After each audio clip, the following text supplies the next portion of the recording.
Hi అండి, అందరికీ నమస్కారం. Welcome to my YouTube channel. ఇప్పుడేందిన వార్త అండి, పెన్షన్లకి ప్రకటన, ముఖ్య ప్రకటనని పెన్షన్‌లో భారీ మార్పులు వివరాలు వీడియోలో తెలుసుకుందాం. మార్పులు ఏంటనేది వీడియో అయితే ఎక్కడికైనా స్కిప్ చేయకుండా ఎండ్ వరకు చూసేయండి. అప్పుడే పూర్తిగా ఇన్ఫర్మేషన్ అర్థమవుతుంది.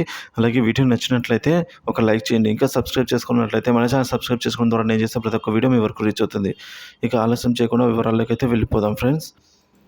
సో, ముఖ్యంగా రివర్స్ పీఆర్సీ, కరువు భత్యం బకాయిలు పెన్షన్‌దారులకు అయితే పీఆర్సీ బకాయిలు రాకపోవడం, దాచుకున్న డబ్బులు సకాలంలో వెనక్కి ఇవ్వకపోవడం వంటివి చూసామండి. సో, హెల్త్‌లు అలాగే ఇక ఈ విధంగా పెన్షన్‌దారులకు సంబంధించి అదనపు క్వాంటమ్ పెన్షన్ 10% నుంచి 7%కి, 15% నుంచి 12%కి, ఈ విధంగా 3% తగ్గించడం కూడా చూసాము. ఇలా ఎన్నో విధాలుగా అయితే 5 ఏళ్ల నుంచి ఒక్కొక్కరు 2 లక్షల నుంచి 4 లక్షల వరకు నష్టపోయారని అయితే చెప్తున్నారు. సో, ఉద్యోగులకు, పెన్షన్‌దారులకు పూర్వ వైభవం రావాలని, సో, వారి హక్కులు కాపాడుకోవాలని, ఓటు హక్కు సద్వినియోగం చేసుకోవాలని అయితే చెప్తూ ఉన్నారండి.